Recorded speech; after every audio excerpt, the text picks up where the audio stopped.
Namaskar, welcome to Get Inspired Spiritually, a place to find yourself and awaken spiritually.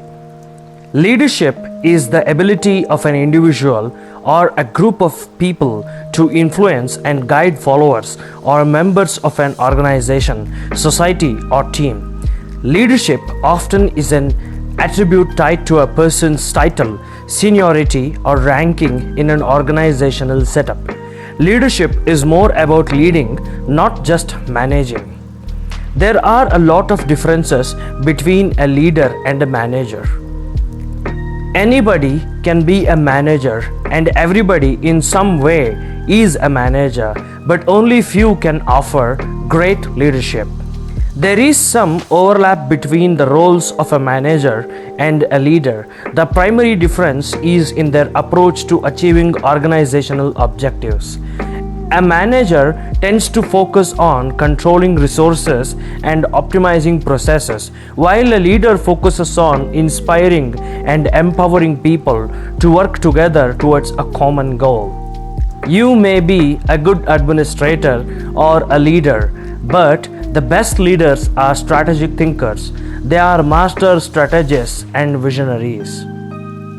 Understanding the difference between managers and leaders is essential for effective leadership development. A manager is someone who just orders, executes, and manages things. But you can't manage people. People aren't cattle to be managed. They are humans with emotions, with unique personalities, beliefs, and opinions. They have unique problems that hinders their productivity. They have occasional mood swings. These factors demand for leadership. A leader is empathic. He can feel the emotions of others. A leader can read the minds of his people with a decent accuracy. A leader doesn't ask people to do things that he himself isn't willing to do. A leader is the first one to step up. A leader leads by example. He sets standards by himself. He inspires his people to do the same. A leader is a person who can reflect back on his own and others' abilities. Before we move on, here's a book written by one of our authors on our website, Rajiv Agarwal. It's titled, Hey Kunal, I am not Karna. Explore the rich tapestry of Karna's life and legacy. Discover the timeline allure of the history's most enigmatic figure. Let's unravel the Karna's story, delving deep into his emotions, his relationships, and moral quandaries that define his existence through this book. This book embarks on the journey of four friends, adjoined by spiritual arguments, advocating for or against Karna's character. Through their dialogues, you get insights into various dimensions of this much discussed and glorified character from the Mahabharata. It is available on Amazon. The link is provided in the description. Here are the techniques to command respect, become an adorable leader and a human. 1. Be the last to speak by Nelson Mandela. Nelson Mandela is universally considered as the best leader. Nelson Mandela was the son of a tribal chief. When his father was attending tribal meetings, Nelson used to accompany him. In every meeting, his father was the last person to speak. Speaking at last enables one to get an idea about the views of others. Thereby, it helps one to improve their own idea. Also, it enables all others to have a feeling that they are given an opportunity to speak. 2. Induced Hope and Security by Simon Sinek. We see so many companies shut down units and lay off employees as a part of their cost-cutting policies. The question is, how many of us really feel secure in our company? A great leader trusts his followers. They induce hope and security among team members. The best example of an ideal leader is a parent in a family setup. Our parents want us to excel and live better lives than what they have in their lives. They provide us security, hope, and also they look after us till we become mature enough to manage ourselves. Great leaders are willing to sacrifice the numbers to save the people. Poor leaders sacrifice the people to save the numbers. Simon Sinek. The courage of leadership is giving others the chance to succeed even though you bear the responsibility for getting things done. Simon Sinek. The same characteristics are exhibited by great leaders. Charlie Kim, CEO of a tech company called NextJump in New York, ensures lifetime employment in his company. Even if the employees want to quit, managers counsel them to solve their problems and thereby enable them to continue their employment. A true leader will sacrifice numbers for his people. Unfortunately, in the current business scenario, it is the opposite. We are ready to sacrifice people to get our numbers.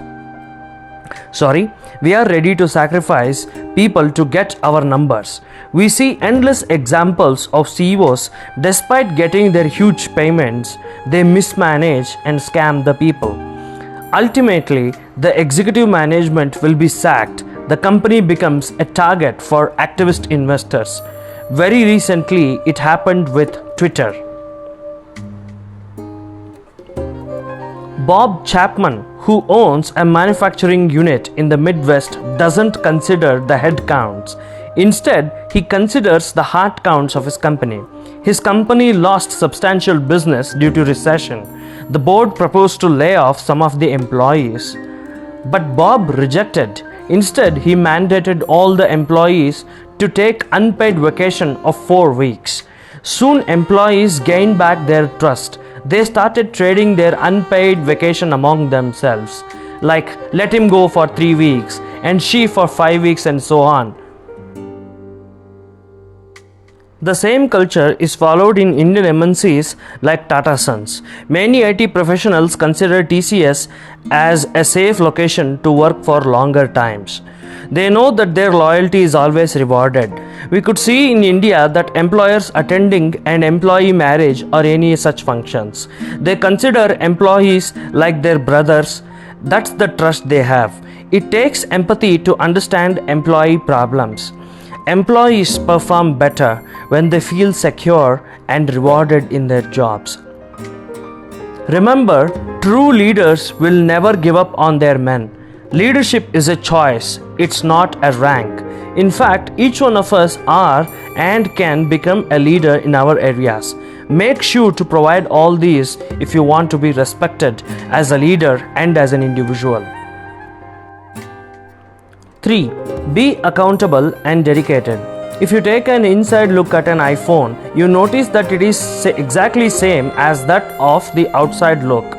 When Steve Jobs was developing iPhone, one of his employees expressed concern over this symmetry, and he also explained that this feature is not used for the promotion. Steve turned down his concern by telling him that it should satisfy him and it is his craftsmanship.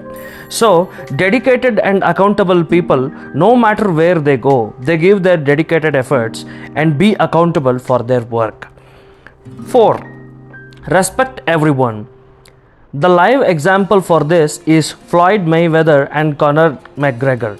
After finishing their UFC fight, if you listen to the compliments given to each other, it will make you wonder, despite their being hardcore opponents in a fight, they treated each other so cordially, and they both had the humility to list out each other's positive attributes in the fight.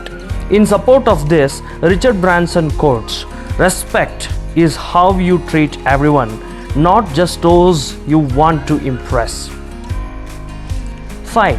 Let your actions speak than your words, by Eric Thomas. Eric says that most of us will talk before we do it. We keep on talking about our next plan and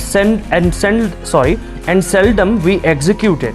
As per the psychology, if we talk before we do it, it makes us to lose our motivation to take action for it. Sometimes when we are not satisfied with the work or effort, or we are craving for someone's attention or recognition, we talk about the plans. There's nothing wrong with telling your plans to your loved ones, but it is just not going to help you. Progress resides in actions, not in words or thinking or discussion about plans. Recently, I read a quote: silent moves but loud results. If you talk about your goals and if you don't do it, what would be the impression on others and about you with yourself? If you overpromise and underdeliver, it is for sure that you will lose your job in the company. It is considered as a potential threat to you and to the company. 6. Be brutally honest. Being brutally honest doesn't mean being rude and impolite. There are a lot of ways to convey the truth known to us in a polite manner. Being honest itself is a virtue. There's an old saying in Sanskrit: Satyam bruyat priyam bruyat na bruyat satyama priyam cha nandritam bruyat eshaha dharmaha sanatanaha. Speak the truth. Speak pleasantly. Do not speak the truth in an unpleasant manner. Even if pleasant, do not speak untruth. This is the path of eternal righteousness. Anyways, truth always unveils itself naturally in the honest manner. Honest people are highly respected because of reliability and transparency. It takes a lot of discipline to be honest, and it's worth fighting for. 7. Laugh at Yourself by Will Smith. When Will Smith's father was diagnosed with an incurable cancer, doctors told his family to expect him to live for another 3 weeks. His father took it lightly. When you take harsh things lightly, it not only makes you to live happily, but also it increases your lifespan. His father continued to laugh even after living 3 weeks in the hospital. When Will Smith was going to meet him in the hospital, he was telling him, despite doctors announcing that this old man will live only for another 3 weeks, he is still living for more than a month. Generally, people who take everything serious tend to develop complications and are more vulnerable to diseases. But those who have the power to laugh at everything, not everyone, especially on themselves, and take life lightly will live longer and happier than anyone else. 8. Stop hosting a pity party.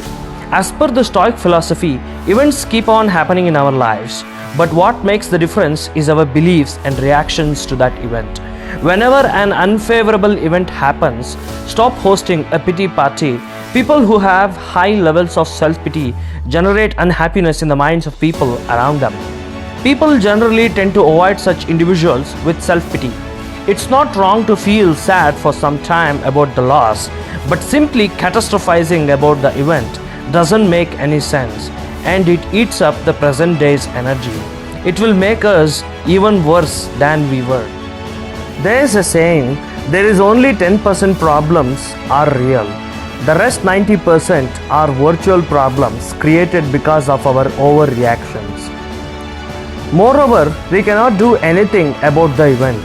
Teach me neither to cry for the moon nor over the spilt milk. King George V. The only way to get the realistic view of a catastrophe is to stop catastrophizing. Self-pity is considered as a narcissistic trait among humans. It is a sign of ego. While courageous and self-confident individuals command respect from others. 9. Coach the Needy by Denzel Washington. Denzel Washington says he derives priceless happiness by coaching the needy and see them progress in their career. As mentioned in the earlier post, coaching somebody increases our proficiency, and also we become more respectable and become more successful in our careers. In any organization, people respect domain experts for the wisdom they possess over the domain. 10. Be authentic. The chief difference between honest and authentic is honest is to adorn and honor or to make becoming, while authentic is authoritative in nature. Dale Carnegie, in his book How to Win Friends and Influence People, says, be genuinely interested in people. He emphasizes the word genuinely. So many of us tend to wear masks just to impress our boss, girlfriends or boyfriends. But interestingly, when we tend to change ourselves for the sake of others, people will notice us and we end up losing the respect within and outside. In fact, authenticity inherently creates respect.